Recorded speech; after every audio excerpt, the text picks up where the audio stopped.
hold hands and close your eyes. It's midnight, and you're listening to the Ghost Story Guys. Welcome to the Ghost Story Guys. I'm Brennan Storr. I'm Ian Gibbs. And this is a show where we talk about spooks, specters, and all the other things watching us from the shadows beyond the campfire. Some conversations only make sense after the sun has set, and this is most definitely one. Thanks for tuning in. This is episode number 45. And we're coming to you from that tiny mountain cabin you dream about but can never quite reach. How you doing, Ian? I am doing better than you've been doing. How are you feeling? Rub my face. No. I'm much better, thank you. Good. I'm glad to hear that. Yes. You were ominously quiet on text, so I thought something must be wrong. Yeah, I was going to say, we haven't seen each other in a while. Like before Halloween? Yeah, I think it was before Halloween. Holy cats. Yeah, no kidding. Yeah, I was editing the Halloween episode on Sunday, and I thought, man, my throat's sore all of a sudden. And I thought, that's not good. No. And then, next morning I had to finish it. I woke up and I thought, throat was a little more sore. Uh-oh. You know, pretty tired. So I was sick for about a week. This is sort of my first, I want to say, not the first day I've been active because I've been back to the gym. Yeah. But this is sort of the first day I function normally, like walking around and doing stuff and running errands. Well, thank you for inviting me into your den of contagion. That's absolutely. Great. Breathe deeply. Here, lick this knife. That's right. Your knife, yeah. Gross. I mean, I don't know where that was going. But no, me nowhere neither. Good. But nowhere no, let's not follow it down that path. So no, I lay on the couch for several days watching Shudder movies on horror movies on Shudder. Anything good? I did, yes. I won't get into it here. We'll do that. The patron outtakes. Excellent. Where we talk about what we've been watching. Yes. Mine is desperately mainstream, but I don't care. And if you want to hear that, you can support us at patreon.com/ghoststoryguys. Patrons at the $5 level and above get in on our ridiculous musings about television. As well as lots of other cool stuff. Absolutely. You have been busy. I have been. I mean, I thought I wouldn't be. I thought Halloween would hit and boom, that's it. Fool. I'm a puddle on the floor eating corn chips. Yeah, no, I actually got my first experience using tarot cards. Oh, interesting. And a Ouija board. Ooh. Which is something I've been terrified of for as long as I can remember. Yes. So the Ouija board was interesting. So we went to the house where I was house sitting. Okay, yeah, that's where we watched Hunt for the Skinwalker. Yeah, and I was there with Karina, Tanny, and Jason, and I took Karina into the green room. You know the green room. I know the green room. And when we left, I said, "Did you feel it?" And Karina was like, "Yup." She goes, "I wasn't going any further into that room." For those of you who don't know, Ian was house sitting at a friend's house last month. Or no, month before last. October. In October. Yeah, end of September. And there is, it's a lovely big house out in the country. country. Beautiful house. But I like to say it's the last place God made. It takes a long time to get out there. Yeah. But there was one room where Ian saw a shadow person several times, I think. Yeah. In the lobby, in sort of the entryway. Entryway. But there was one room which they call the green room because it's got green carpet. Yeah. And there was definitely presence in there. We sort of walked in all there. Of us felt it. Me, you, Anthony. Yep. Turn around, walk back out. So just to set the stage in case you're turning it, you're a new listener. Also, hello. Yeah. Thank you for not starting with the first episode because it's not very good. No, it's embarrassing. So we did it at Tanny's house, which I think helped. And Tanny pulled out the Ouija board, and it was basically an oversized mouse pad. It was like a rollout one, right? With this really cheap little wooden planchette. And we all put our one finger on it, and we're all making jokes, and this isn't gonna work, and all the rest of it. And then that little fucker started moving. No way. Yeah, and my finger was hovering, and I'm looking very closely at everyone else's fingers because I'm very skeptical of that stuff. Right. And everyone's finger was just barely keeping up with this thing as it darted around the board. I'll be damned. Yeah. All right. So it said there was something in the green room. Okay, well. It said it was a female, which surprised us. First Nations female. In the green room. In the spirit talking to us through the board. Oh, I see. And then it spelled out its name, but it didn't make any sense. And the next day, Tanny was like, "Oh, I don't think it spelled its name right." And I was like, "Whoa, white girl. Like we had the right letters to spell out a First Nations name in her language. Come on." And she was like, "Oh, yeah, good point." So Yeah, it was very interesting. Huh. So did they say anything specific about what they think what it might be in the green room? They or- said it was something they wanted to kill Brennan. I don't know. I get that a lot. That's not unusual. No. I may owe it money. No, once they told us there was something weird in the green room, we were like, oh, we knew it. And then we all kind of just bailed on. You are lousy journalists. Yeah, we definitely that's did good. the That's goodbye something. thing because I knew enough from watching movies in the 90s that you Yes, have to say goodbye. Absolutely. So, no, it was good. It was interesting. I only did it because I trusted the people I was with. Right. And it was sort of in a safe space. I don't think I would do it any other way. I would never. I know there are ghost investigators who use it as one of their investigating Sure. tools. Oh, remember when we had Richard on? Yes, that's exactly the one I'm he was thinking. doing he did the human one. Yeah, Yeah, that was where they sort of have I can't remember what he called it, but they move you. yeah, yeah. And, No. no. Like No. when we finally do that show over at 4 Mile. Yeah. No. No. I won't be bringing anything. No. Please don't communicate with me or touch me or appear to me in any way. No one wants to touch you. No, thank God. So no, it was an interesting thing. I'm glad I did it. And then the tarot cards, it was really Karina who we basically made her read all of our cards. So I felt like we kind of tricked her there under the guise that she was going to teach us. Right. And then we just made her give us readings. That's fair. Yeah, That's it was fun. totally legitimate. So I got my own cards now. I ordered them on Amazon as you did in ancient times. And we're going to see if we can all get together once a month and do sort of Interesting. community of practice. And, Right. And do some tarot stuff. Very cool. Yeah. Branching out. Branching out. That's exciting. Well, our Halloween episode was very successful. Yeah. That month was our biggest month so far, October. Wow. And which it usually is. Yeah. It was our second October in a row that was our best month of that particular year. Makes sense. Sure. But we had listener stories, and I thought after that one, surely we'd have exhausted. Ah! Yes, we have so many. And I have to say, because of that episode, I was almost smothered by the amount of emails we got with even more stories. So I would say just from that one episode, we have produced enough listener stories to do a whole nother episode. Absolutely. Yeah. So I think that'll probably be sometime in the next year. Excellent. Because we've got all our other subjects planned out for this year. Yeah. But no, I'm looking forward to that, and I'm looking forward to today, which is, I think, going to be a substantial episode. Maybe not as long as Halloween, but I think thank God. Oh yeah, that was a lot. But it's going to be long, so we are going to have a bunch of listener stories. Who's our musical guest this week? Musical guest this week is Black Arcade. The song is called Death Is Not a Lover. And you can find more from him at blackarcade.bandcamp.com or on all the major streaming services. Cool. And that will be playing in the bumpers. Very cool. Yes. It kind of reminds me of, what's that song, the MASH theme? Suicide is Painless. I don't know that. Yeah, the MASH theme, from the TV show MASH. Yeah. It's called Suicide is Painless. Really? Wow. No kidding. Dark. That But is- it fits for the show. Yeah, I guess so. Right. I never would have thought that was the theme, though. No, Or I the know. name. Holy shit. Next time you listen to it, now you know the name. Yikes. I remember walking into a truck stop in Hope, and MASH was Where playing. there is no. Sorry, not. Yeah, no, it was Hope. Yeah. Yeah. No, there is none. Anyways, I walked into this truck stop. It's sadly gone now. But MASH was playing on the television. And honestly, looking around this place, if these people had told me they thought MASH was still on television, I wouldn't have been surprised. Yeah. It was a Husky house. Oh, I remember those. Just frozen in time. Wow. And it has been sadly bulldozed. Well, now it's mostly NWs where the old people hang out. Yeah, A&W's, McDonald's. Yeah. Yeah. Yeah. Sad. All right, anyways. I only know that because I'm there all the time. I didn't want to say it. All right, so coming up after the break, listener stories.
Welcome back. Before we get to the listener stories, I actually had one thing sort of paranormally that came up recently. Cool. What happened?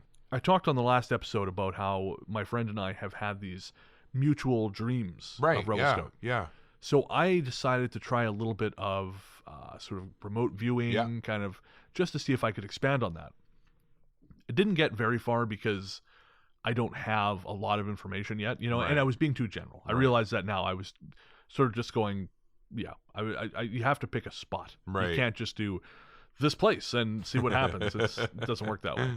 But I did get one image that I thought was interesting, and that is if you were looking at the house I grew up in, just to the left is the house of some family of mine, and then there's a street, Right. and you can see all the way down to the railroad tracks. And in the one image I got was a hole, like a triangular portal almost, Right. that you could only see from certain angles.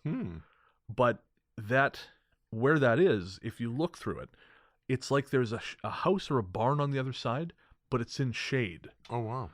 That on itself is like, fine. But where that hole, where that sort of rip is located, Right. there's nothing there.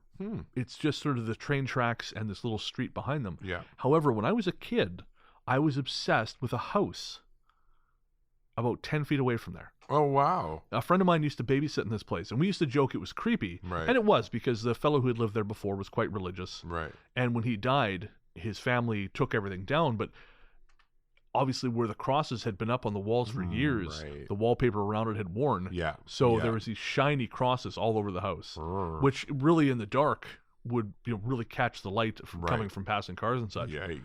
And for whatever reason, when I was maybe even in my early teens, I would stare at this house, and I was just I remember my friends teasing me about it, saying, "What, are you waiting for Mother to appear in the window?" But yeah, so I don't know if there's a connection between those two things, but Interesting. there's this triangular cutout / hole / rent, Yeah. and there's like houses and other things through it, but they're in heavy darkness. And for whatever reason, years ago, I was obsessed with that area. So Wow. yeah, There you go. could be a That's coincidence. cool. Who knows? But let's get to the listener stories. And as we said, there are a ton of these. I think this is going to be a long one. Okay. Buckle up, kids. That's right. Strap in or No. Oh. No. disappointing. All right, go ahead. Okay, this comes from Patricia. So here's what's happening. My mom and I moved into this house 4.5 years ago. I've always thought there was something else in here with me. Not a dark energy, just an energy, especially in my mom's room. She has a massive closet and bathroom that kind of run together.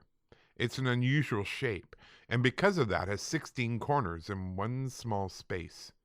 As most of us know, corners are known to hold energy, and that's probably why I run out of her room clutching my shoulders.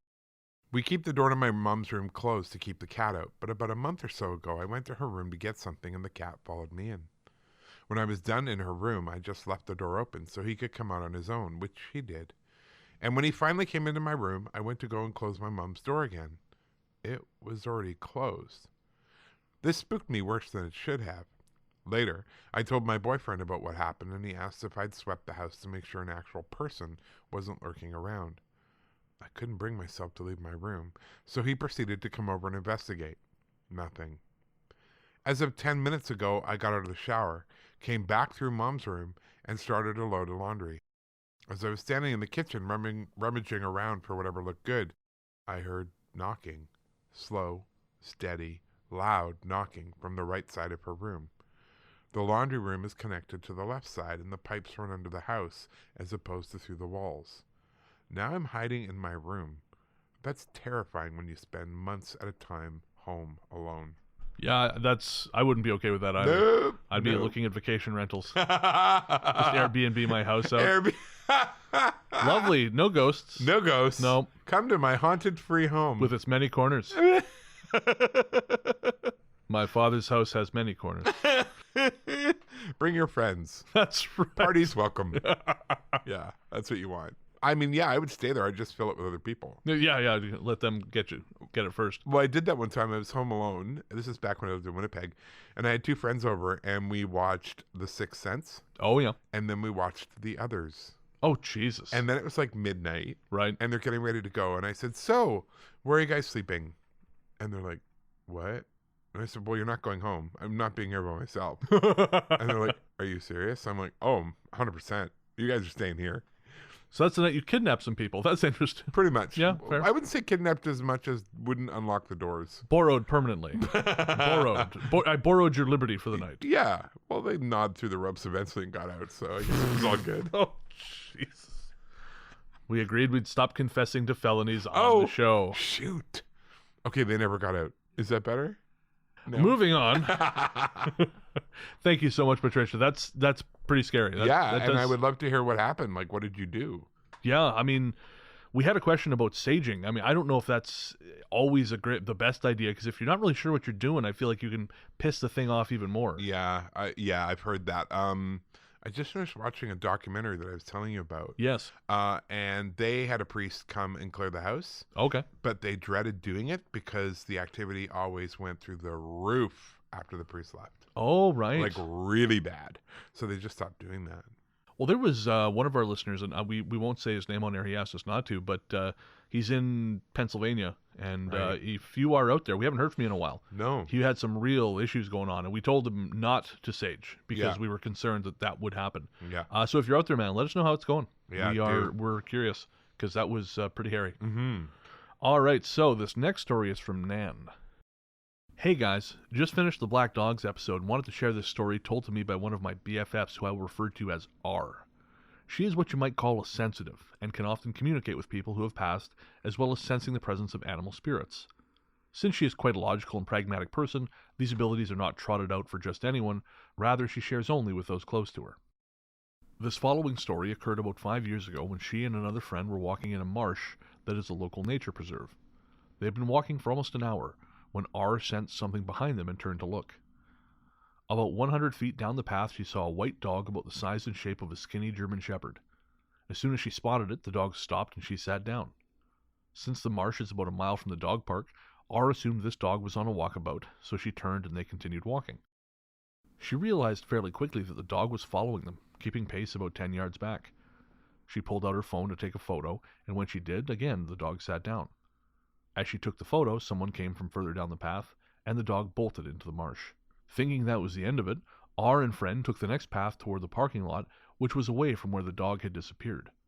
Rounding a corner, what should they spot but the white dog, standing about 10 yards in front of them. This time it waited until they were quite close before it again disappeared into the grass. Baffled, they continued on their way to the lot. The friend got in her car and left. R stood outside her car for a bit, checking voicemails. Just as she unlocked her car, she glanced toward the path, and there stood the white dog again. This time she spoke to it, and it came closer to her, slowly, until it was about 4 feet away. She snapped another photo, found half a cheese sandwich in the car, and tossed it to the dog. I am worried about how long that sandwich had been in there. I just found half a sandwich in my car. Yeah. At that point, the dog came close enough for R to pet it, talking to it the whole time. She says at that point it brushed up against her leg, turned and trotted back into the marsh. She says the whole experience felt ethereal, like the air was just a little thinner than it should have been. I've seen the photos and it is quite a lovely dog. She has not seen it again in person, but since then she will dream of it during times when she is struggling emotionally and always wakes feeling energized. Another note, the friend who was with her has no memory of seeing the dog, even though R swears they talked about it as they walked. Spirit dog? Animal protector? Who knows? But it's a pretty cool story. That is cool. It is. Thank you, Nan. I wonder, sometimes I wonder if are we just seeing a dog? Is this some, stupid old mutt who's going, man, these guys seem to think I'm way more important than I am. Or is it, it's something that's... Well, it sounds like my old dog. You remember my old dog? Very thin, tall, white. No, half greyhound. It was gone before husky. I knew you. No, I don't think so. Yeah, you didn't have a dog when I met you. Yeah, I did. Well, I didn't... No, because I came over to your house within a couple months of meeting you. And I had a dog. No. Has she been dead longer than I realized? Yes. Yeah, there was no dog at your house. Really? Yes. I think you're lying. No, because that would have been the sole bright spot in that night. Wow. Come on, let's face it. That was pretty painful. I know. Oh, okay. Well, my dog was half husky, half greyhound. Okay. And would have looked like a white, thin German shepherd. Oh, interesting. Yeah, so that's interesting. I mean, that she saw it near a marsh, I find kind of fascinating. Yeah, my dog hated water, so that wasn't going to happen. Well, just given all the Yeah, associations of no, I of agree with water and spirituality marshes yeah. and all that. Yeah, I agree. Well, I figure if it works for you, there's no sense picking Yeah. at it too much. Yeah. No, that's very cool. Thank you, Nan. Our next story is from Andrea. My husband and I share a job that requires us to drive in the backwoods of Louisiana. Some nights we do this job together. Sometimes one of us goes alone.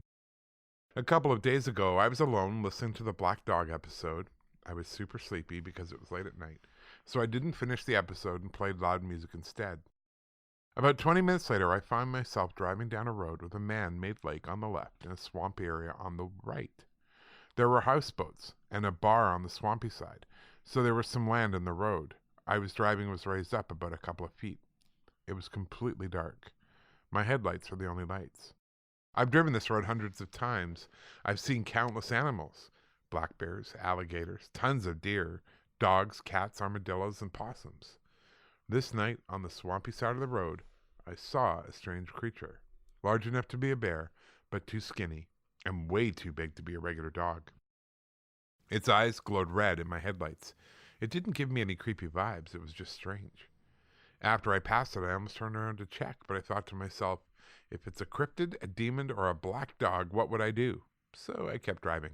A couple of days later, in passing conversation, I mentioned it to my husband. He wasn't interested, and honestly didn't want to push it and sound crazy. A few moments later, he asked if it had a spiky-looking back. I gasped and said yes. I didn't tell him this because I thought it made me seem especially crazy. My husband laughed and told me I'd seen a wild hog. So my black demon dog, or chupacabra, was a wild hog. Maybe he was looking for truffles to bring to Steve the Cheese Demon for a charcuterie plate? Anything is possible. I love that. That is great. That is a great story. Thank you for that. I mean, wild hogs are pretty scary. I wouldn't want to piss off a I wild wouldn't mess hog. with them. They take it very seriously down there. Yeah. They're always shooting them. And it's like Florida has this problem with pythons.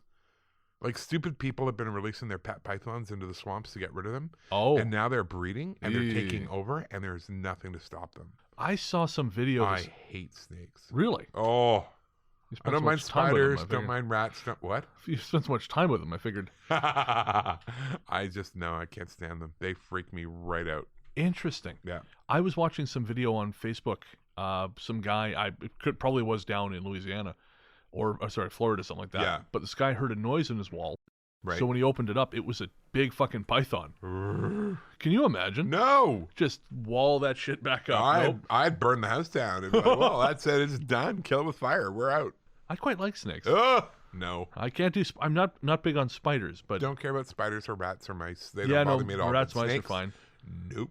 Oh man, no, I say I'm okay with snakes, but spiders are not on. All right, so thank you again for that. Is Andrea? Yes. Yeah. This next story comes from Sam. My story starts in November, in my junior year of undergrad. I left an abusive relationship and was in the best place I had been mentally in years. Since the ex and I had lived together, I had just signed a lease on a new apartment. It was a unit in a converted colonial. It had beautiful crown molding and really high ceilings, but no closets or doors except on the bathroom. The windows were large but painted shut. The front door and back doors had deadbolt locks, but given my situation, I needed to feel very safe, so I installed 2 more locks on each and bought a handgun, because American South. While living there, I lost a lot of things. Simple, unimportant things at first. Hangers, socks, underwear, cat toys, etc. I thought I was crazy. I'd spent the last 2 years being gaslit and was having trouble distinguishing reality on some level. I've always been forgetful, so I wondered if maybe I didn't actually leave those things where I thought I did. Once the thing was lost, though, I never found it, which is weird because the apartment was small, open concept, had no closets, and was pretty empty. All I had was a couch, bed, clothes rack, and TV sitting on a side table. There was no place for the things to hide. Then things escalated. Something unrelated, I think, happened. My car got broken into in December. My purse was stolen. I couldn't find my laptop after that, so I thought it had been stolen too, until 5 months later when I came home to find my laptop sitting in the middle of my couch. Crazy. The laptop I had not seen in months. The laptop I thought had been stolen on the couch where I sat every day right in the middle. Wow. I picked it up without turning it on, took it to the dumpster, and moved the next month. That's a pretty serious reaction. Good. Well, good for you, though. Don't take any chances. No, I guess not. Especially when you're coming out of that situation. Yeah. At this point, I was not sure if it was supernatural or a stalker. Right. I was not a real believer in the supernatural, so I was operating under the stalker assumption, despite there being no way for them to get into my place. Well, better safe than sorry. Yeah. Also, I didn't think it would be my ex, but I couldn't think who else it would be. My brother and his wife would be my new roommates in a split-level condo across town. Things kept disappearing at the new place, though. At first, I was able to convince myself that it was all in my head, and that I had misplaced those things because I was busy and not paying attention. Until my cat's litter box scooper disappeared. There is no way I misplaced that. It literally sits right by my cat's box in a bucket. There would be no reason to move it absent-mindedly. No one in the house was able to find it. I didn't even find it when I eventually moved. Then I came home to find pictures of my friends from Haiti on the floor. The pictures had been clothespined to a string on an old window frame in my room. Oh, weird. I got the idea from Pinterest. I was too young to know better. The clothespins were gone. No one in the house knew what happened to them, and I never found those clothespins either. Weird. This went on for about 2 years. The phenomenon spread to happen out of the house, too. For example, I commuted to college the next town over. I was a master's student at this point. One evening after my shift at the writing center ended, I went to my car and found my keys were gone. I know they were with me because I had driven to campus. They were not in my bag, in any lost and found. No bathroom I had been in, nor any classroom I had been in. I never found them. I got new keys made for my car and changed the locks of my house. Wow. Eventually, I moved to Baltimore, some 900 miles away, with my fiancée. So far, I haven't had any issues here. I would be interested to get your opinion on what was going on and why it stopped. I think something maybe attached to her at that first house and wasn't interested in letting go. Yeah, I think so too. And then when she moved 900 miles away, it kind of went, too far.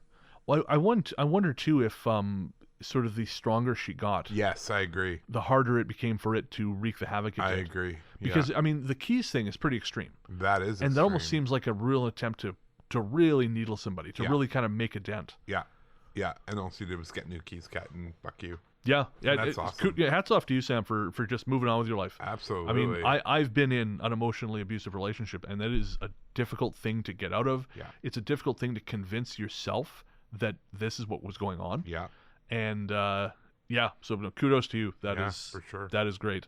And, if anything, I'm with Ian. I think something attached itself to you, and I think the stronger you got, the harder it became for it to be a problem. And I think I think there was a sort of a symbolic power in moving too. Mm-hmm. I agree. And when you move far away with your fiance, starting over kind of thing, there's no room for anything else to follow along. So I think that was a wise move. This next story is from Robin. I would definitely consider myself a skeptic with an open mind. I grew up and still attend a very conservative church. However, I tend to believe there's more out there than can be explained by science. My dad was a long-haul trucker while I was growing up, and he told us many stories of odd things happening on the road. People who helped in a moment of need but were nowhere to be found a few minutes later when he went to thank them. People who were hitchhiking along roads but were no longer there by the time he slowed down and pulled over to pick them up. That type of thing. The stories are rare, but told with perspective that they were spirits. My dad has 2 brothers. My uncle Dwayne passed away in December of 2006. For years, him and my aunt were janitors of the church we all went to. Side note, my hometown is called Maurice, Iowa. Population 275. And growing up, we had 2 churches in town. That's how Iowa rolls. My aunt and uncle always sat in the back pew so that they could ring the bell when the service was over, control the sound, etc. 6 years later, in October 2012, my dad's other brother, Lee, passed away. My cousin John was singing How Great Thou Art, which he does beautifully. Both my Uncle Dwayne and Uncle Lee requested John to sing that for them at their funerals. John is totally professional and has done this many times. This time, towards the end of the song, right at the crescendo, his voice broke, and he couldn't seem to get it together for the rest of the song. Later, after the burial, we were talking to John, and he insists that he saw our Uncle Dwayne sitting in the back pew, smiling and enjoying the song. Most everyone there thinks he was just emotional, but my dad and I aren't so sure. The next day, my husband, girls, and I had to head back to Indiana, and on our way out of town drove past the cemetery where both my uncles are buried. I swear, to this day, I saw 2 gentlemen standing in the area where all of that side of my family is buried. When I called my mom, she said the cemetery crew wasn't out there at that time of day. The crew does include more of my cousins, so my mom checked with them. Personally, I believe it was my 2 uncles getting together and paying their respects. Well, that's really cool. Yeah, that is really cool. I took it out of the flow of the story, but she was joking that she's related to about 50% of the town because she keeps talking about her cousins. Right. And she said when she was younger, it was about 75%. But they moved away. Everyone kind of got, moved away and, Realized they needed to expand the whole dating pool. Yeah, beyond Maurice, Iowa. It's like me and awesome. Revelstoke, Jesus. Oh, that's awesome. I was going to say the church thing reminds me of something from my family. I didn't see this. This was years ago. But one of my aunts passed, my Aunt Vera. She was quite elderly. And during the eulogy, my Aunt Eleanor, who's giving it, she became visibly perturbed. And Eleanor is a hard-ass lady. I mean, she's not well now. I think she's quite ill. But when I was a kid, she was she's still a tough-ass lady. So no one really understood what was going on. We found out later she saw Vera at the back of the church as she was giving the speech. And that is not that uncommon. Really? Yeah. There's something about people hanging around when they're dead until after the funeral. Oh. Because they need to say goodbye as much as people need to say goodbye to them. Interesting. And so people will often see them at the gravesite or in the church or at the funeral home. Yeah, that's interesting. Yeah. But I think you also have to be able to be aware of that kind of thing to see it. Of course. Yeah, right? yeah. So that's cool that your aunt got to see her, though. She did. Yeah. This next story comes from Sandy. I wanted to write and share some of my paranormal experiences. They're not as dramatic as some, but I wanted to share them with others who've had similar encounters. During my last year of college, I worked in the Special Collections and Archive Department of the Branson Library on the New Mexico State University campus. Part of my job was to relabel shelves. I carried around a scraper and new sheet of printed labels. There were several times when I'd be working in the stacks and be called to my boss's office. I'd leave the scraper and labels where I was working to save my place. When I'd return, the scraper and labels would be on a different shelf several rows away, sometimes together, sometimes separate. The first few times it happened, I thought the other student worker was playing a trick, or maybe I'd misplaced them in my hurry to respond to my boss. I asked my coworker if he'd moved the objects, and he said, "No, I thought you were moving my things." I never felt threatened by the objects being moved, but what happened next was a bit more spooky. One day I was working alone in the locked office when I heard my boss page me over the walkie-talkie, which was on his charger a good 30 feet away. The voice sounded a little mechanical, but I attributed that to the distance and the fact that walkie-talkies don't have great sound quality. But it was definitely my boss's voice calling my name. I went to the phone and called his extension. The person on the other end told me my boss had the day off and hadn't been in the library that day, and no one from the office had paged me. It was an eerie feeling knowing that something knew my name.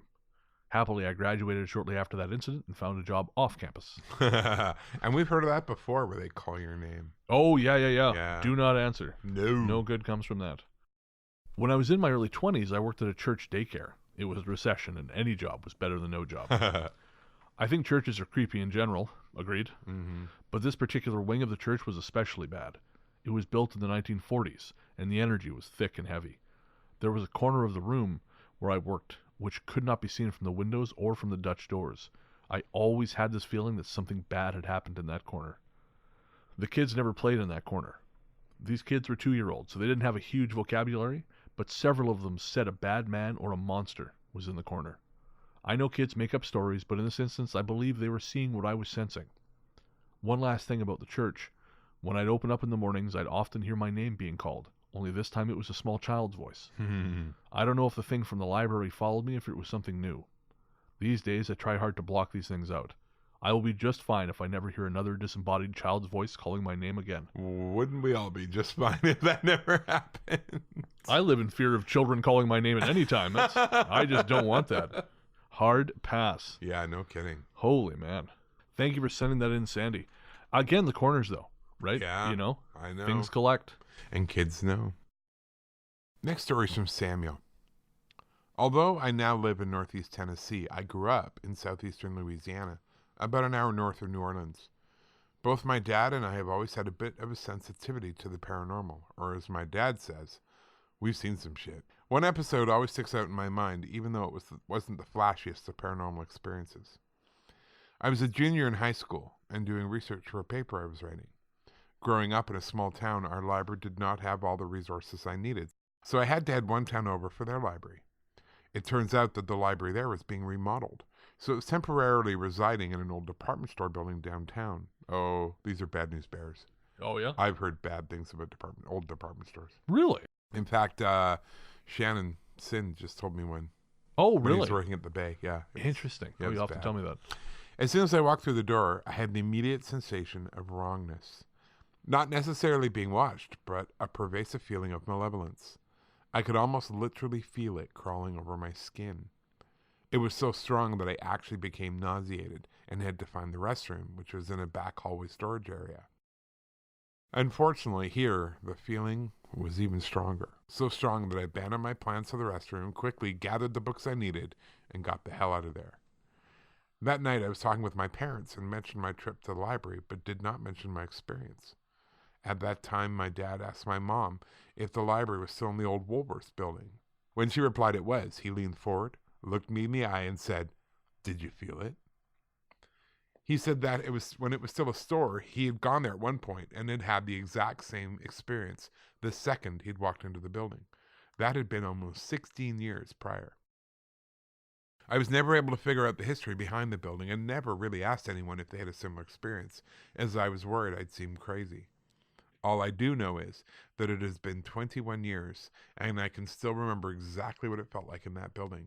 I can still see the back hallway in my mind and get a little queasy every time I think about it. Oh, that is cool. That is wild, eh? Huh. And to have a shared experience like that with a parent. Yeah, that's it. Because Oh, most of the stories we hear, it's parents going, "Oh, there's nothing there. yeah, it's fine. It's Don't fine. be silly. It's your Yeah. imagination." The smell of sulfur is just from leftover cooking. The door closing repeatedly. That's Yeah, just the cat. yeah. Yeah, he uses his tiny paws. Yeah, no, not helpful. Yikes. This one comes from Kevin. I remembered about a month ago something that happened when I worked back shift at everyone's favorite Canadian coffee shop. Not mine, Kevin, not Nope. mine. No, I haven't spent money, and Kevin means Tim Hortons for those of you American types. who are Gross, listening. don't talk about it. I know if you say the name 3 times that Tim Horton's rotting corpse appears next to you. You know what I always thought was weird about that? Because I worked there in high school. What's that? Tim Horton, the hockey player that the chain is named after. I just have to say this, and I don't mean it in a horrible way, but this is the first thing that popped into my head. I didn't realize it'd been around that long. Oh! So I worked there in high school. Right. And Tim Horton, the hockey player who it's named after, was a drunken souse who ended up dying horribly in a car accident. Right.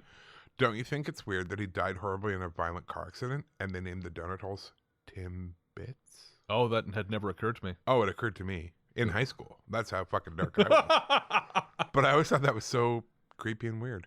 There's a real sort of like, this is my body. The Tim Hortons. Church of Horton. Yeah, what's that May called the again? Tim be with you. The sacrament of Holy Communion? communion. That's it. I Oh couldn't my think of the word. God, Oh, you man. fucking pagan. I'm Catholic, too. I don't know. Not a good one. No. I was surprised when I found out other religions did communion. What do you mean other religions? I thought it was just Catholics. No. Okay. Other religions would imply other completely different faith bases. Catholic, Anglican, Lutheran, they're all Christian. Oh. There is a big difference between Roman Catholic and Protestant. That's where the big divide is. But they're all the same thing. See It's here, just- you pedant. The You know what I bloody mean. The Protestants don't worship Mary or kiss up to the saints like you people. And we also, most people don't believe, the Roman Catholics do, that the bread and the wine turn into the body and blood of Christ. Transubstantiation, it's a big deal in the Roman Catholic Church. Yeah. That's why the priest is the only one who can ever touch the sacrament. Really? Yeah, because he's blessed and holy. But the Protestants believe it's more of a symbol. Oh, okay. Well, which it should be. Oh, well, That's yeah. stupid. Yeah, but I love being in some of those Protestant churches because I was raised Anglican, which is very close to Roman Catholic. Right. You have the communal cup and Yeah. But in the other churches, they pass around these little trays of little shots of grape juice. Really? Yeah, and so the first time I got it, I'm like, cool, shots of Jesus, and I shot it, and then I look around, and I'm like, oh, we're supposed to wait. So you have to wait till everyone has their little shot of Jesus, Right. and then you toss it. So I just faked it. Well, because otherwise, then you don't have a whole Jesus floating around the congregation. Exactly. You can't return. Partial Jesus. It's like that whole thing about was it that story about Hercules and the mule? He's not supposed to eat or the animal like Right. he's not supposed to eat the bone marrow because they're going to restore it. Yes. And then he restores it Yes. and one leg's got no bone marrow. Yeah. So somewhere there is a very Lopsided Jesus. very lopsided Jesus next Well, to I you. thought it was funny that I was He's like very dizzy. faking communion. I'm like, I mean, I've heard people faking other things. I've never heard anyone faking a Jesus Really? shot. Tell us about that, Ian. I wouldn't know anything about that. No, I wouldn't either. Anyway. Yes. So Kevin was working at a coffee shop in Canada, and I want to say the reason I don't. That will not be named. Yes, the reason I don't patronize these places anymore is because of that very public fight in Ontario, where they raised the minimum wage to, oh my God, something that where these people might actually be able to pay their bills. Yeah. And the owners of a number of those franchises declared they were going to stop paying for benefits. Yes, and from their winter home in Florida, I might add. Yeah, no, that we just can't afford it. No, and now I know that wasn't everyone, but I just stopped at that point. Nope, Yeah, you me guys too. can kiss my ass, Yep. rich bastards. Anyways, Kevin says, my coworker and I were cleaning the kitchen and dining room, and we heard a loud crash come from the drive-thru.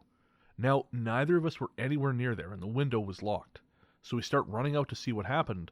When we walk through the door, the rack that has all the specialty tea bags on it is sitting on the opposite counter, rocking back and forth. To get there, it had to move over an aisle between the two counters that was about 3 to 4 feet wide. Wow. We just looked at each other, and I moved the rack back to where it belonged, and we went back to work. Yep. Kevin also gave us a story which we're going to save for the Mythical Dream episode. Yeah, Which, mythical, exactly. well, that will be happening when we come back from the break in January. So don't you look at me like that. Don't you unha me. Okay. Something about this story that jumped out at me when I was first reading it is I feel like this is probably more common than we think. I mean, we always talk about paranormal shit being more common than we think it is anyways. But, so much, because I don't think haunting is necessarily limited to X died here, therefore this place is haunted. No. So we're constantly building new shit. Yeah. And we're building new shit over top of, I'm sure, the North American equivalent of fairy forts. Oh, 100%. So it's kind of fascinating to think of all these modern looking, really boring cookie cutter buildings like a Tim Hortons. Yep.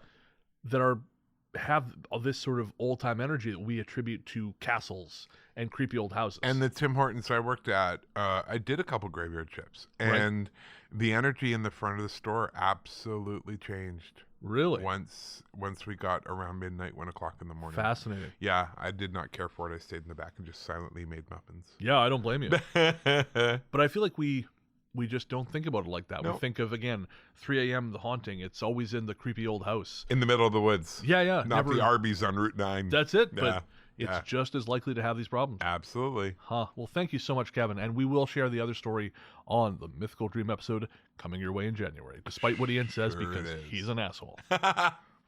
This is from our friend Anne. Hello, Ian and Brennan. I'm a recent listener to your podcast. Love the show and wanted to send you guys some stories. Aw, sweet.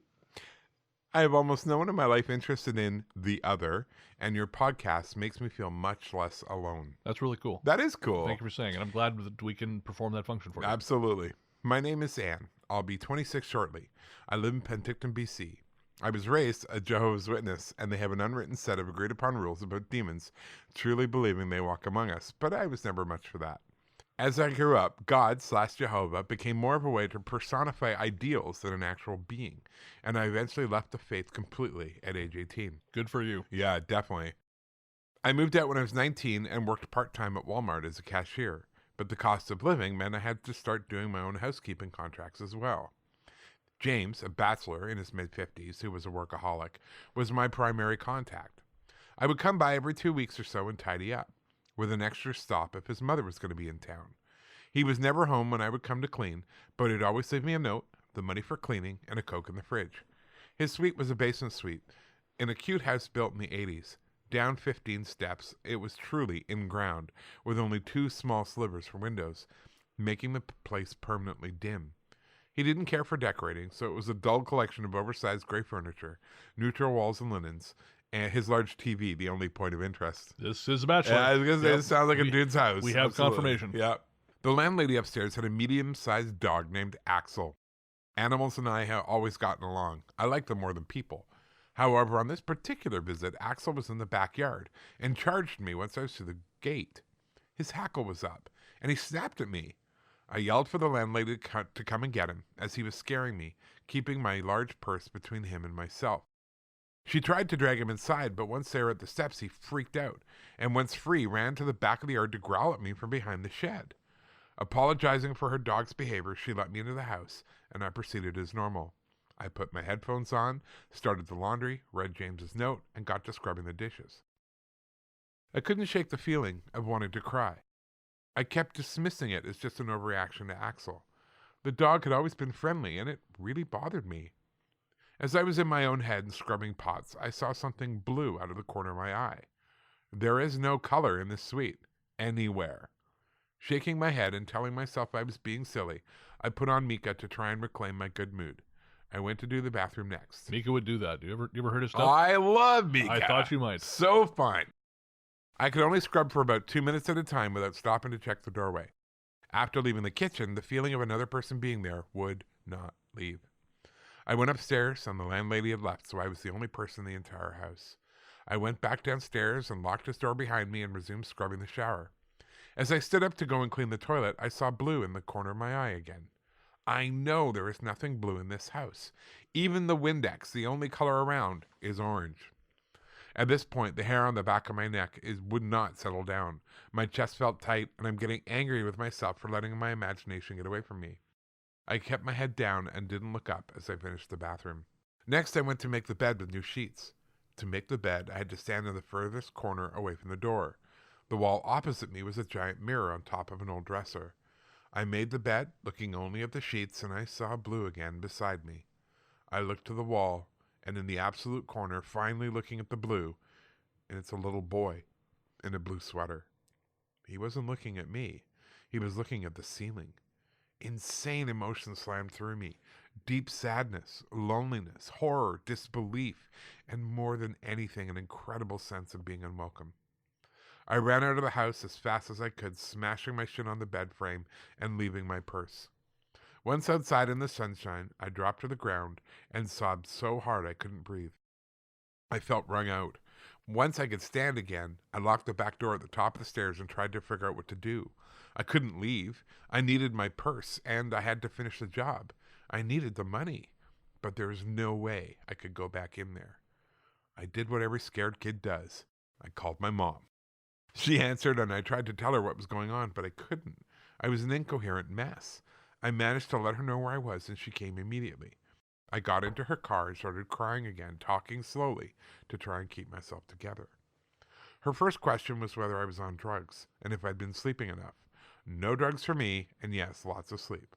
She apologized for asking, hugged me, and then said we should go inside. We went around the back of the house, and I stopped immediately. The back door was half open. I'd locked it. I knew I had. My mom laughed at me and said that in my emotional state I probably only thought I had, and she headed inside. I catch up to her, and halfway down the stairs, the light goes out. She laughs, asking if it's an automatic light, to which I reply, "It isn't." The basement door is still open, so we keep walking. At the landing, she flicks the switch and the stairlight comes back on. She laughs again, but I see her eyes are tight. I'm not the only one uncomfortable now. Boldly, she strolls into the suite, loudly asking if anyone is there, trying the windows and checking the closets. She reassures me there really is no one here, but she will sit with me while I finish cleaning if I'd like. I said okay, and went back up the stairs to grab my keys out of the outside door. When I came back down, my mom was noticeably pale, but said nothing. I went back to cleaning, and although I still felt uncomfortable, nothing else happened. When we got in the car, my mom asked if I was sure if the landlady had left, and I told her I was certain. That's when she told me that when I went up the stairs, she'd heard someone walking directly above her in the living room. I asked her not to make fun of me. I was actually scared, and she swears she was not. That's the last time I cleaned for James. I don't know what was going on, but I absolutely know there was a small boy in that house, and I was not wanted anymore. James didn't call me again, and I didn't call him either. This had some long-lasting effects on me. I didn't believe in the supernatural, but could not dismiss what I'd felt or how my mom had felt. That she had also been present to a smaller degree made it feel even bigger. My first conclusion was maybe my mental health was not as stable as I would like, and my mom was hyper-empathetic. I asked both my grandmas about our family history. My mom told me that I had a great aunt who died in a mental hospital, having been there since her teenage years, because she said she was tormented by spirits. But she was just crazy. Pay no mind to it. I couldn't find any more information on that side, as everyone is very tight-lipped about it. My dad's mom, however, had a fair bit for me. I have two cousins who are much older that I have never met. Kyle is the oldest and has been disowned. When he was 14, he came to the Jehovah's Witness elders in the local congregation and told them he was being followed by a demon. JWs do not openly talk about demons, and he was immediately under incredible scrutiny. Many believed he was acting out as teens do. But his mother begged for help. It was not until a year later in the middle of winter that people began to take him seriously. In the middle of a Saskatoon winter, he ran screaming from the house, naked and clawing at his eyes, to be found a day later still alive and incoherent on the other side of the city.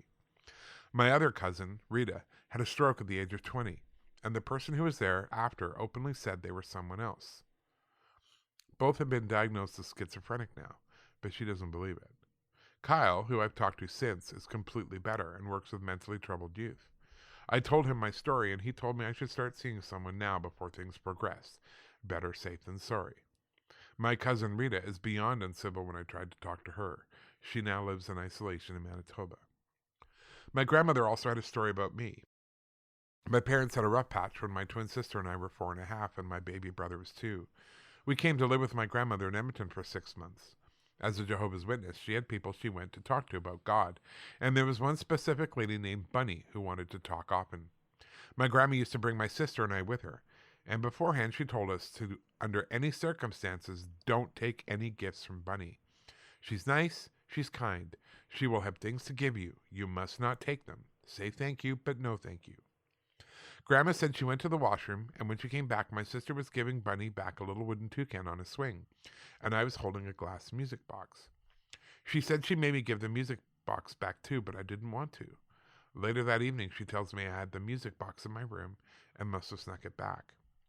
She says she tried to take it away many times, but it kept showing back up. It was a tiny mirrored music box with 2 little glass elephants on top. Her spiritual library would always come flying off the shelf in the night after taking the music box away. Apparently, Bunny was known for having demonic problems and for trying to latch these spirits onto children.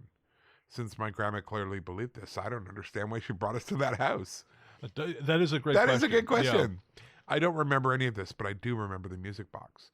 My grandma said she took it back to Bunny when we moved back in with our parents, and that was the last of it. I did go and see a shrink after talking with my cousin Kyle, but was told I seemed like a well-adjusted young lady, that there are things that cannot be explained, and perhaps it's best to leave them alone. I love that a psychiatrist told her that. Yeah, Just leave it. Just leave it. Just leave it. Yeah. My grandmother on my dad's side begged me to come back to the church for my own well-being. It's believed in the congregation the name Jehovah is enough to spell evil from you, but it has to be said with true conviction. As one without faith, he would not protect me, but I did not go back. I mean, if someone was just shouting Jehovah at me a bunch, I'd want to leave. What I did do was start to try and find anything out about the Blue Boy. There's been nothing so far.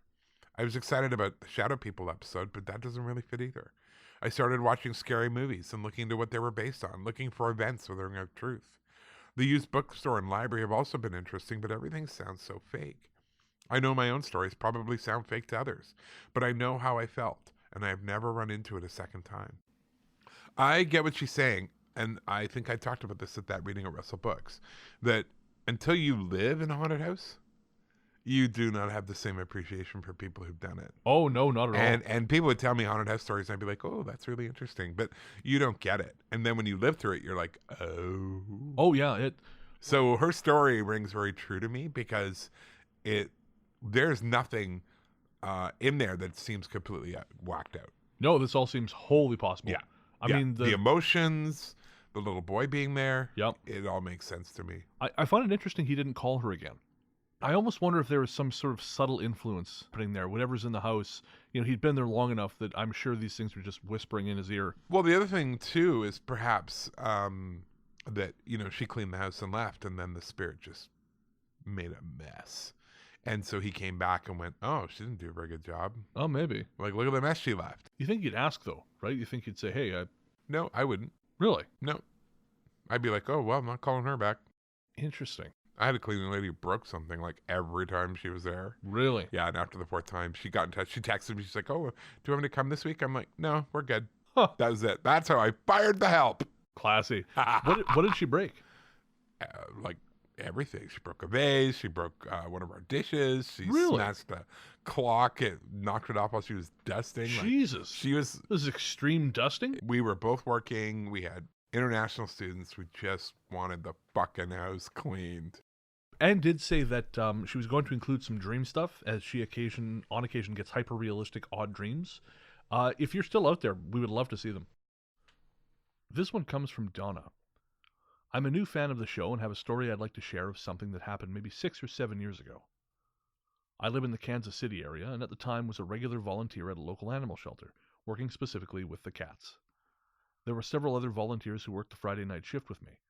One year in October, someone had the idea for us to go up to Fort Leavenworth after our Friday night shift to go on one of the ghost tours. A few of the volunteers' spouses and kids joined in, and we ended up being a group of about 12 to 15 people. It was unusually bitter cold that night. As I recall, it was below freezing in the 20s.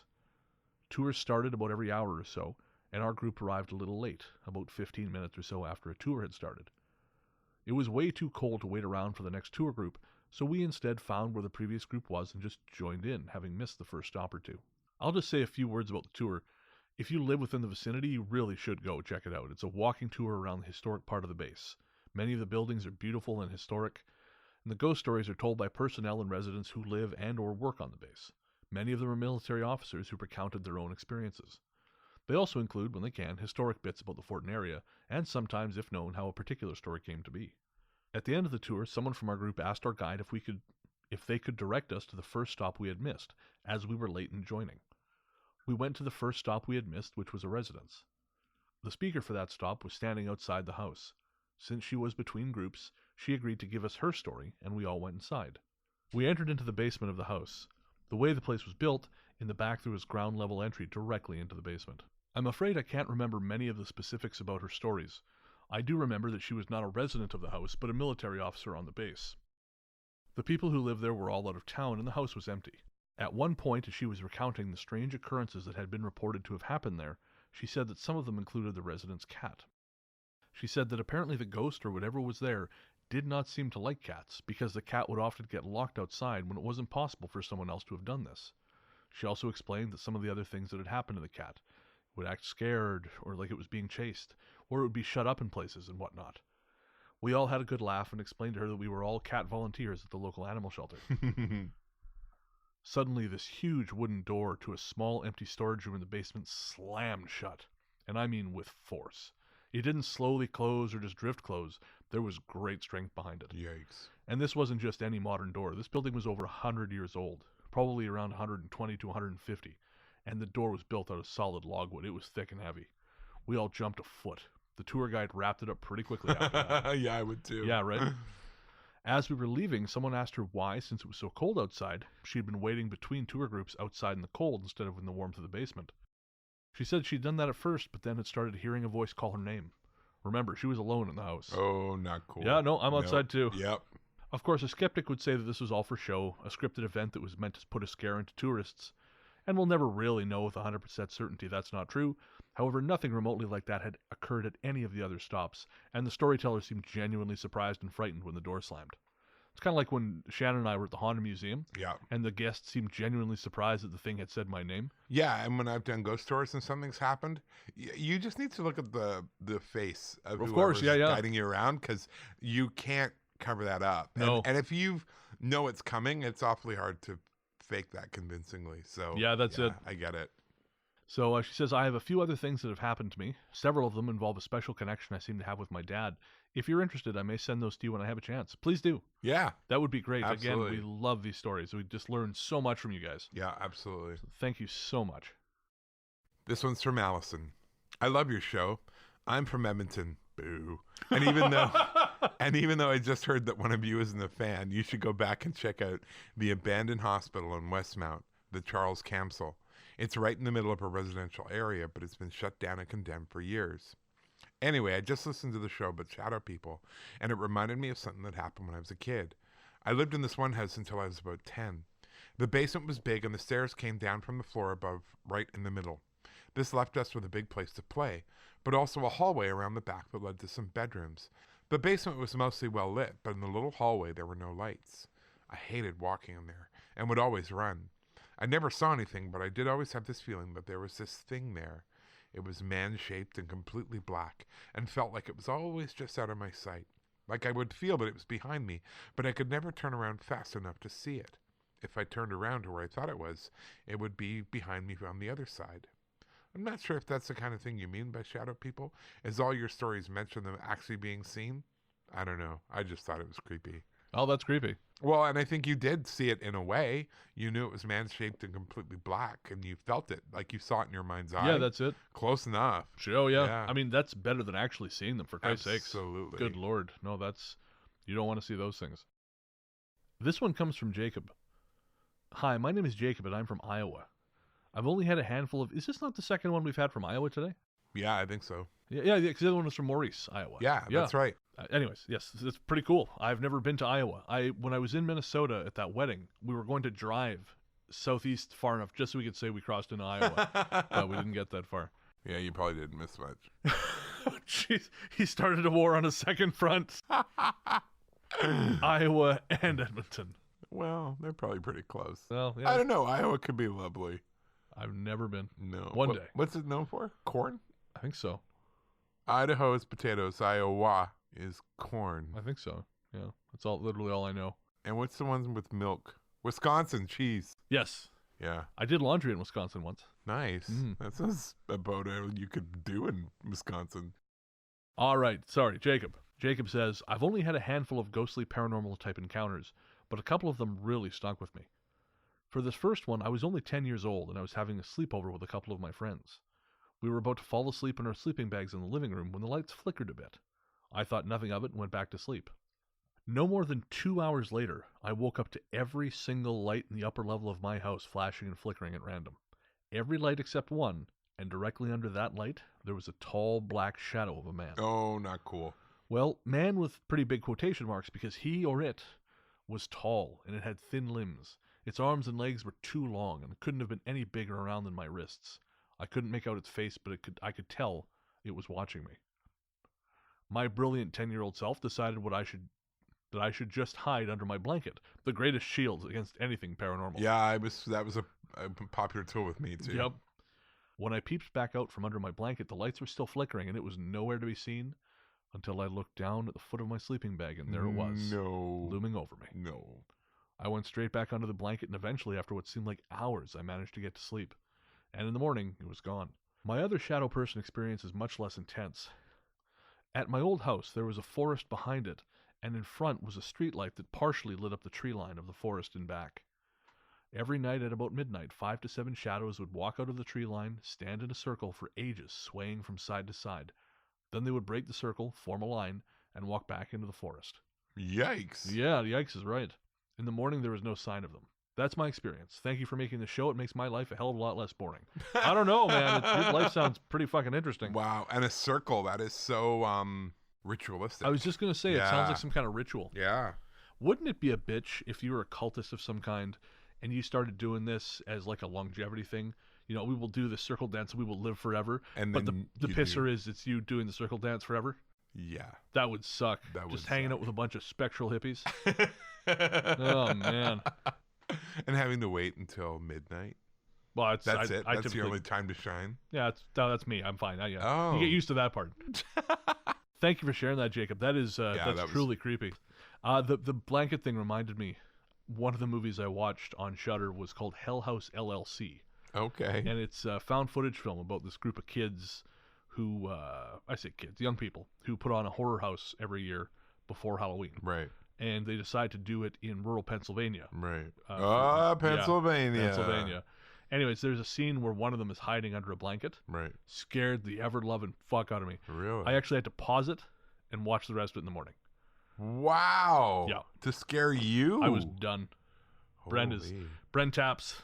I might need to see that. Yeah, we should watch it sometime. Yeah. It's a good-ass movie.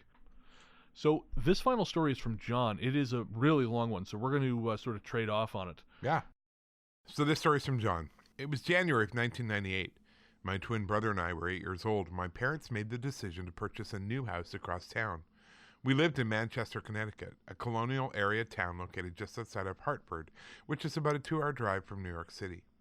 Manchester is a classic New England town dotted with beautiful Victorian and colonial era homes, which echo back to the town's prosperous origins in the silk industry. Built in 1969, my house was situated in a relatively newer neighborhood in the quiet part of town which bordered a state park. All the homes around us were of similar age or newer, except the one directly next door, which was built in the late 1800s or early 1900s. For some reason, the house next door always gave me the creeps, and I felt uncomfortable looking at it whenever I walked or rode past on my bike. In terms of personal paranormal sensitivity, I've noticed that I mostly pick up different energies, and the energy coming from this house felt dark and somewhat menacing. Anyway, one night, not long after we moved into the house, my parents tucked my brother and I in and said goodnight. I gently fell asleep and was soon enveloped in my usually peaceful dreams. That night, however, as I ascended into my dream, it felt very real, and to this day it's one dream I remember vividly. I've never forgotten it. My dream started with me seemingly waking up and sitting up in my bed. My twin brother is fast asleep in the bed about 10 feet across the room. A glow from the hallway was the only light cast into the large bonus room he and I shared. As I sat in bed, I gazed out across the room to the light of the open door. I pushed the covers down and turned my body to the right, putting my feet on the warm, carpeted floor next to my bed. I stood up out of bed and slowly but deliberately started walking towards the door and out of the room into the upstairs hallway, almost like I was going downstairs to get a glass of water. I walked to the top of the wooden staircase and started to descend into the darkness of the entry foyer. Step by step, I walked further from the light until it was completely dark. I took another step and turned my head to the right, looking out across the formal living room. A dull light, seemingly coming from outside, filled the room with a dim, heavy atmosphere. The light softly gleamed on the polished wood of the piano, casting a placid glow on the plush cushions of the couches and sitting chairs. I took another step as my eyes adjusted to the room, and then I saw them. I stopped dead in my tracks as my eyes locked in on 3 black figures standing centered at the far end of the room, behind the couch in front of the picture window. My body froze as I stood, transfixed. The figure in the middle was the tallest, with a slightly shorter figure to his right and the smallest on his left. My brain rapidly processed the sight before me. My heart sank and I gasped for air to let out a terrified shriek when suddenly I violently sprang out of my dream into reality, jolting up in my bed, panting as I struggled to catch my breath. I sat there, terrified, my 8-year-old self not knowing what to think or how to react. The dream seemed so real, like it just happened, but there I was, in my bed. The rest of the night, dreamless. The next day I told my family about the dream, but I cannot recall my parents' or brother's reaction. They most likely chalked it up to a nightmare. Little did any of us know that it was not just a dream, rather more of an omen of things to come. My brother and I were 18 when my parents divorced, and 22 when they sold the house. We lived there for 14 years, filling the house with all the happy memories a family creates as children come to age. One day, just after selling the house, my brother and I were hanging out together on campus where we lived at the time, and we found ourselves entangled in nostalgia. We started talking about the house, remembering good and not so good times we had there. When my brother mentioned something he had never told me before. He said that while we all lived there, for some reason we never truly felt alone in the house. It was almost as if someone was always there watching us, especially in certain rooms. We started talking about the house, remembering good and not so good times we had there, when my brother mentioned something he had never told me before. He said all the while we lived there, for some reason, we never truly felt alone in the house. It was almost as if someone was always there watching us, especially in certain rooms. At that moment, it was like a floodgate had opened. As if now that the house was part of our past, we were free to really speak about some of the things we'd experienced over the years. Yeah, it makes sense. We both had identical sentiments on the energy in the formal living room and the adjacent dining room. As a child, whenever it was nighttime, I would never feel comfortable in or near that room. I would always run quickly by in the hallway whenever I had to get past it to get to the kitchen, or I would go around through the family room to avoid it altogether. After more discussion, we realized that over the years, each one of our family members had an experience in that area of the house. And that's interesting because his reaction to the living room is most kids' reaction to the basement. Yeah. But for him, it was like the formal living room, like a central part of the house. My brother told me about one night when he walked down to the kitchen to grab a bite to eat. He opened the fridge and foraged around, pulling out some tortilla chips and grated cheese to make microwave nachos. A deliciously underrated snack, by the way. So true. I agree. So true. He set his ingredients down on the counter and turned back to close the fridge door. As he closed the door, he saw, in his peripheral vision, a black figure standing in the doorway to the dining room. When he turned to look, the figure crouched down and swiftly dashed out of view. Needless to say, he was terrified. Another time, my mother had a similar experience. She was organizing a drawer in a dresser she got from my grandmother's house, which she had set up in the formal dining room. She was alone. She was sitting at the dining room table going through items from the drawer when she saw what she thought was my father walk by in her peripheral vision. She got up and called his name, following him out of the room, but when she turned the corner into the formal living room, no one was there. She searched the entire house for him until she called his cell to ask if he had returned home for something. To this, my father replied he was still out with my brother and I. Wow. The last major incident which occurred in that room targeted me. I think these spirits knew I had the greatest fear of the supernatural. One evening when I was about 15, I was sitting in the formal living room reading a few chapters of The Crucible for my English class. Snooze. As I sat there with my cat on my lap, my brother was in the family room on the other side of the first floor watching TV, and both my parents were in the kitchen. All of a sudden, out of nowhere, the standing lamp next to my grandmother's piano, 10 feet across the room from the chair I was sitting in, violently slammed to the ground as if someone walked up to it and pushed it over. Oh, whoa. This was in the same room where both my brother and mother saw the shadow figures. This was also the same room where I, years ago, dreamed of those 3 shadows standing at the back of the room. I was terrified and ran into the kitchen. My parents actually didn't believe me when I told them, but I swear there was absolutely no plausible explanation for what was happening. That's the most intense manifestation of the dark energy experienced by anyone in the house. The last encounter came much later in our time at the house, and again, I was the target. I was 21 and my brother and I were in college living on campus. One night we decided to drive back to the house at my mother's request to check up on it since no one was living there at the time. We hung out for a few hours, then went to bed. I drifted off to sleep in my room, a different room than when I was 8. That particular night, at about 4 a.m., I suddenly and inexplicably opened my eyes, coming out of a deep sleep. As my eyes adjusted to the completely dark room, I noticed the only light coming in was from the street lamp outside. This was odd, because I never, ever go to sleep in the complete dark. I always leave a light on when I go to bed. My eyes continued adjusting, and as I lay on my side looking out into my room, I noticed that in the light cast on my closet door from the street lamp outside, there stood a tall black silhouette of what looked like a man in a coat and a brimmed hat. I narrowed my eyes to get a better look. It looked so real that I thought it was my brother standing there. As I was about to inhale, preparing to say my brother's name aloud, I blinked, and the figure dissolved into the light. Suddenly I couldn't move and was hit with a sharp sensation of goosebumps throughout my body. I frantically fumbled for the light on my bedside table. I turned it on and there was no one there except for my cat, who was curled up next to my legs with her head up, transfixed in an intense gaze towards the closet door, not even flinching when the light came on. I ran down the hall to my brother's room, waking him up in a frenzy. He responded that he's been sleeping, and I should just go back to bed. Yeah, right. This I cannot explain, and quite frankly, I don't even want to speculate. The creepiest part of this, though, is when I recalled something my mother once told me years prior to this happening. One evening she returned from work, and when she got home, she came into the house, walked upstairs into my room, and knocked on the door. When she came in, she said, "Hi, honey, which of your friends is here?" I looked at her puzzled and said, "What are you talking about? There's no one here." She looked confused, then told me that as she pulled up the driveway just then, she saw in my bedroom window what looked like someone standing in my room. But it wasn't me. She said she saw what looked like a man, wearing a coat and a brimmed hat.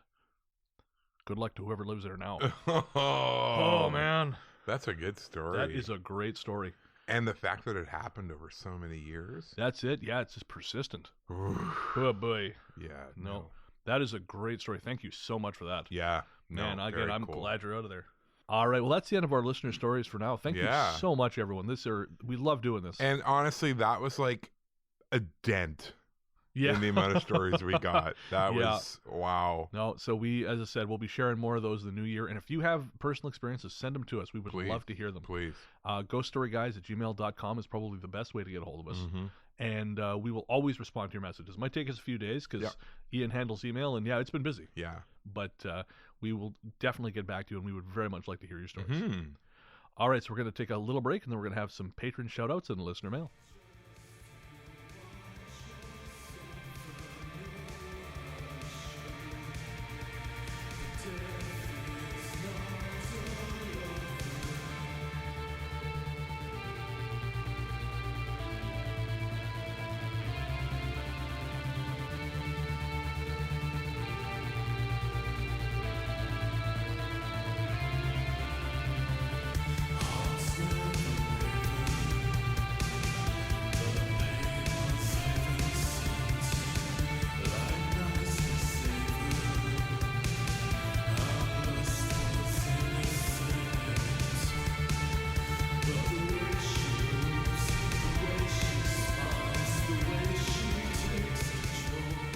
Welcome back.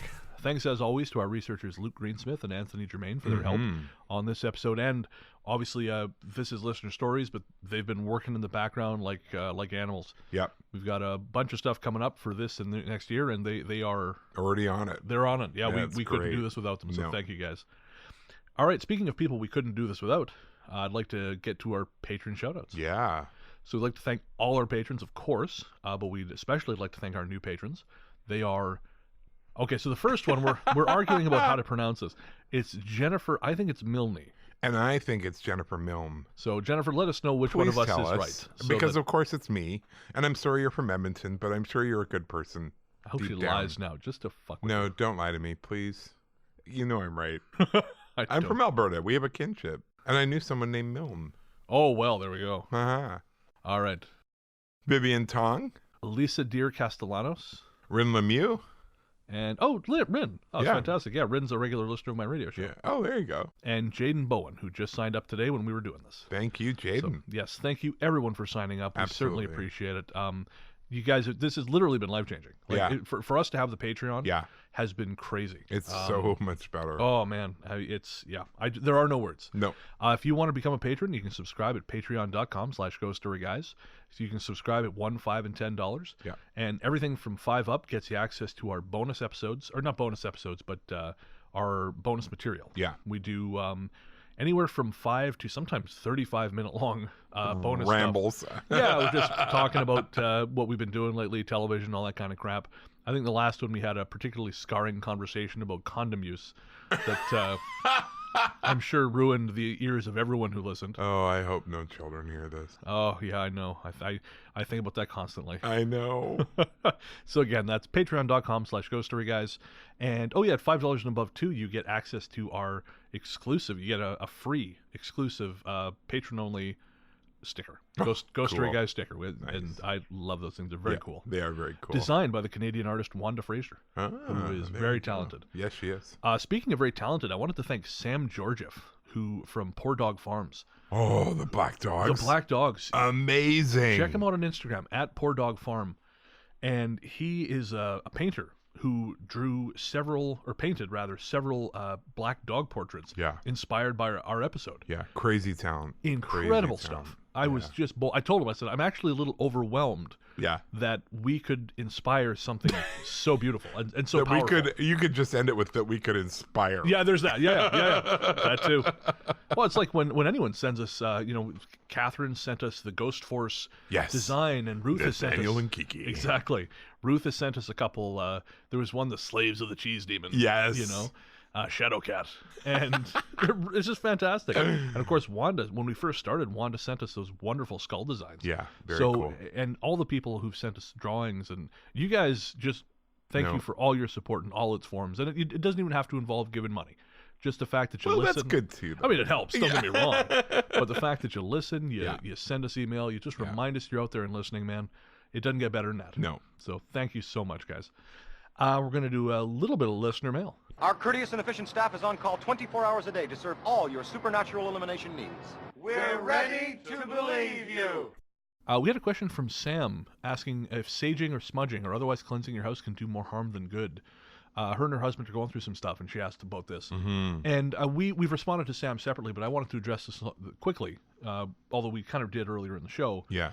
In as much as I think that as long as what's happening is not, you actually have what you think is an entity in the house. Yeah. If you're just trying to clear out maybe some bad vibes, or, like, for example, my wife went through a period of illness several years ago, and it was prolonged. It was about a month long.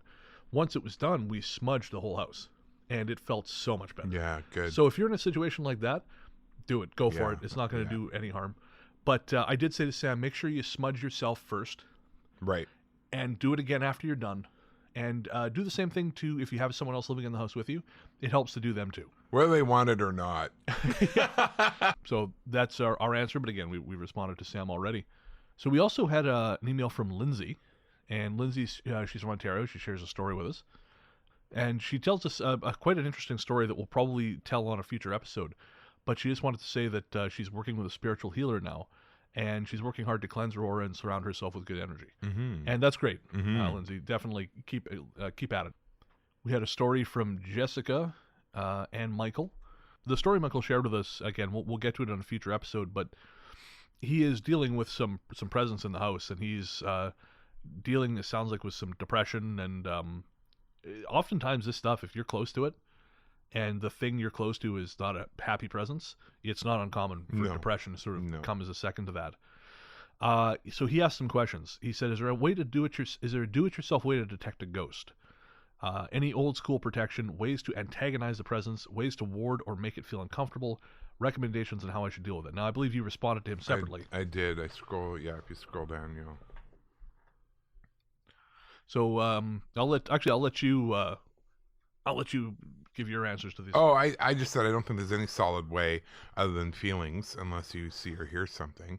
But don't doubt those feelings, because I mean that's all I get is feelings. And I always tell people, don't forget your feelings, because that's why we have instincts. Yeah, absolutely. They're there for a reason. No, instincts are important, and I would agree. I think I am not a big fan, and I know this is not going to be a popular statement.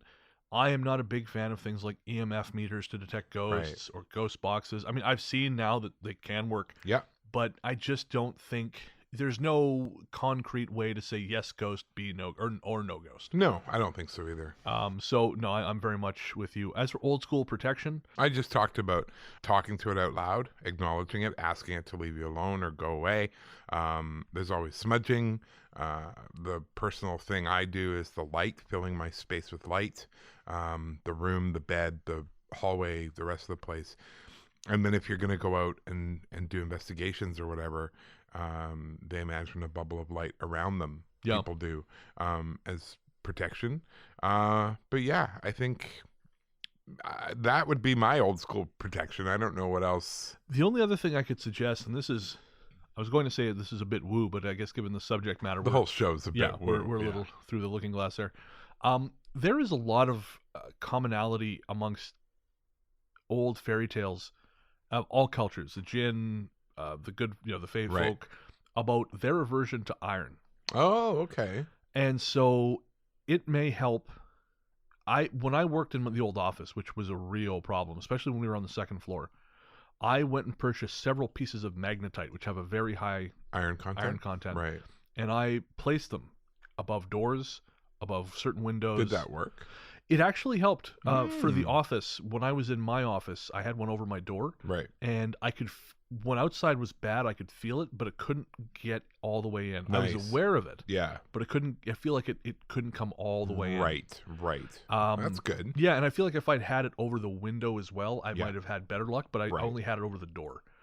So that's worth looking into. I mean, again, a horseshoe or something, Yeah. It may be total bullshit, but I figure if you're in a situation where you can't leave, then anything is worth a shot. Well, and it's funny because that kind of leads into, he says ways to antagonize the presence. Oh, fuck, no, don't do that. And I said, I got to be honest, that seems like a bad idea. That's like saying, I have carpenter ants in my house. How can I ensure they're really pissed off? Yeah. I basically said these are just people who sometimes are bewildered. They don't know they're dead. All sorts of reasons. So start friendly and then ramp it up from there. Deal with them as they're going to deal with you. But antagonizing them, that's never a good plan. No, Would you do that? Would you walk into a gas station and start pissing people off? No? Okay, then. Yeah. Don't do it with the spirits, because that's all they are, is just basically disembodied people for the most part. Yeah.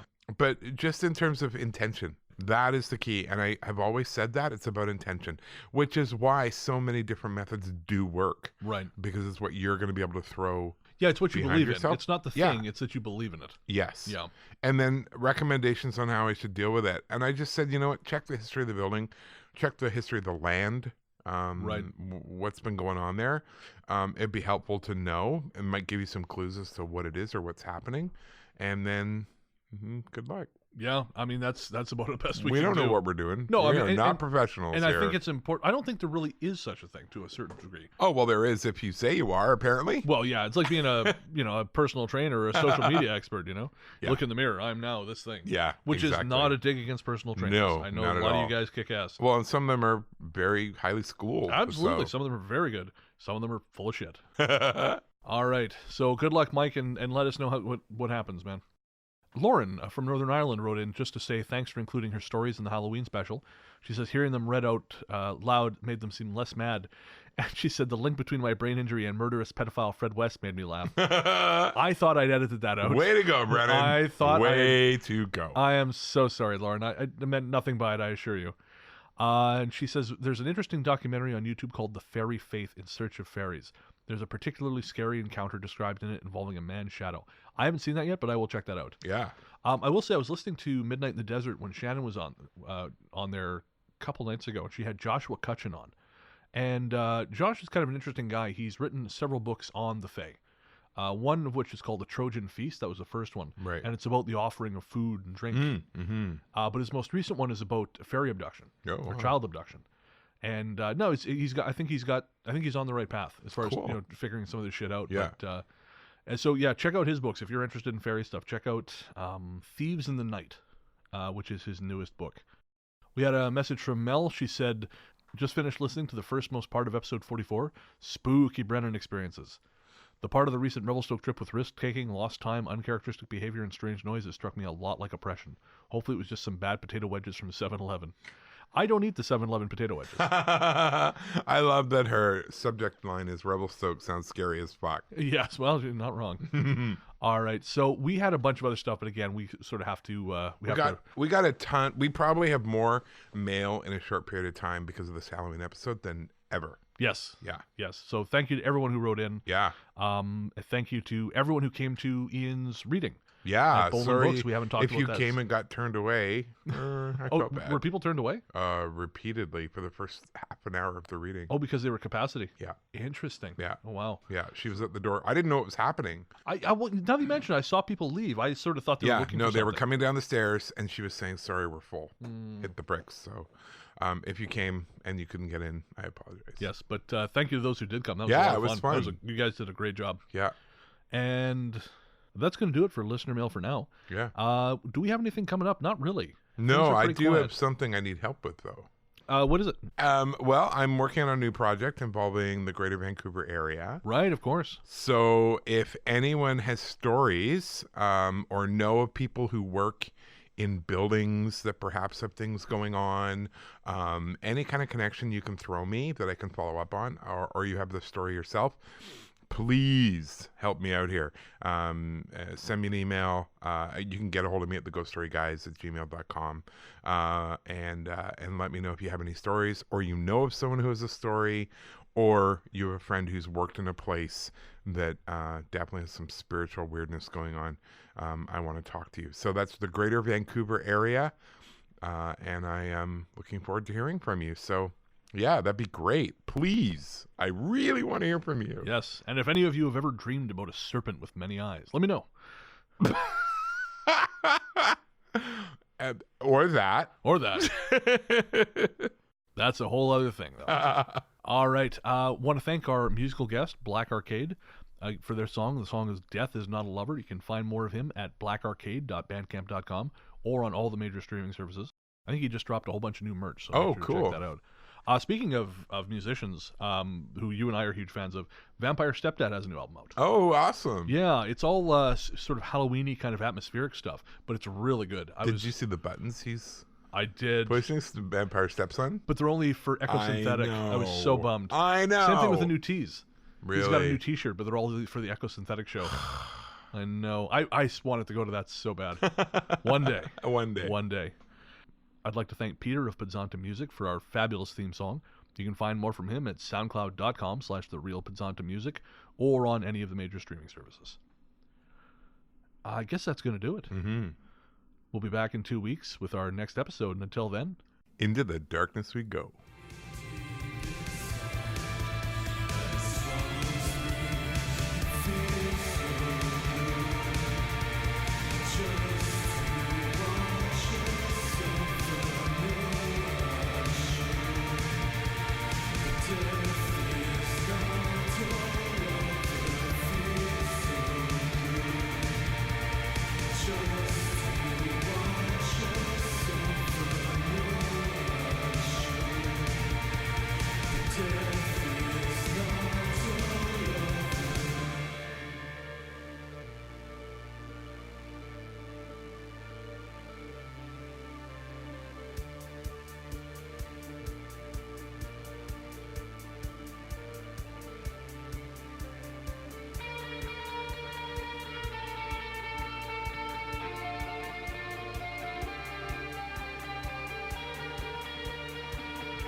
I like it.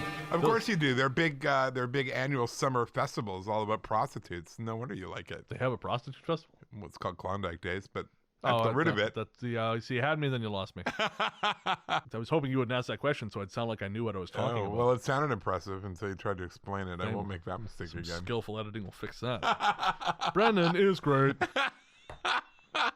He is well-traveled and handsome. Yeah, you would need to loop that one together. Fuck you. That's a big old poop you're taking. So we are anti-Catholic on this show. Is what's happening. Apparently. Yes, okay. Yeah, quite violently, apparently. Yeah, fuck Oh, my God. you started it. No, I did not. Truly you did. And I never went back. It's everywhere. Yep, that was great. Yep. Now the people I'm hanging out with. That is not a worry. I don't understand, Ian. We didn't civilize the world so people go around with their dicks looking like old hobos in trench coats. Wow. We both know that's not true. That is not true. Well, oh my God. Can't say that. But No, these are bigger. oh, I see. It's all about size with my people. Oh God, I almost spit water all over the computer.